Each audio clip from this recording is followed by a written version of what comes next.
Viewers, আমরা কিন্তু এখন চট্টগ্রাম রেল স্টেশনের মধ্যে আছি, ঠিক আছে? আমরা কিছুক্ষণ পরই চন্দ্রনাথ পাহাড়ের দিকে রওনা হবো। আর ওইযে দেখেন ট্রেন যাচ্ছে, একটা কি অন্যরকম অনুভূতি।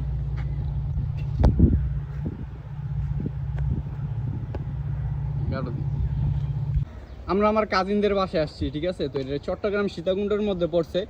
তো এদিকে আমরা একটা রেল স্টেশন পাইছি, রেল স্টেশনের নাম কি আমরা নিজেরও জানি না।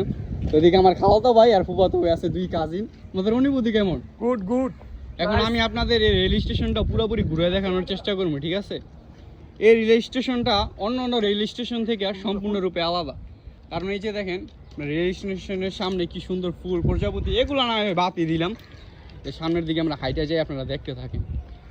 ওই পাশে দেখেন এই যে অনেকগুলো খেজুর গাছ, রেল স্টেশনের পাশে, হ্যাঁ। আর যে পাথর টাথর এগুলো তো আছেই। হাঁটতে একটু কষ্ট হইতেছে, তারপর আপনাদের জন্য ভিডিও করতেছি। আমরা দেখবো, আপনারাও দেখেন। সাদা ফুলগুলো খুব সুন্দর।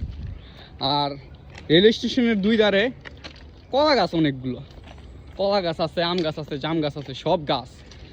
মূলত রেল স্টেশনটা এই গাছগাছালি থাকার কারণে আর অনেক বেশি সুন্দর লাগতেছে।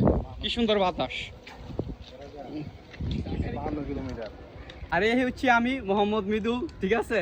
তো রেল স্টেশনের সাথে আর কি ওইটা দিয়ে যাইতেছি, কি কমু বলেন? চ্যানেলটাকে সাবস্ক্রাইব করে পাশে থাকবেন, ঠিক আছে?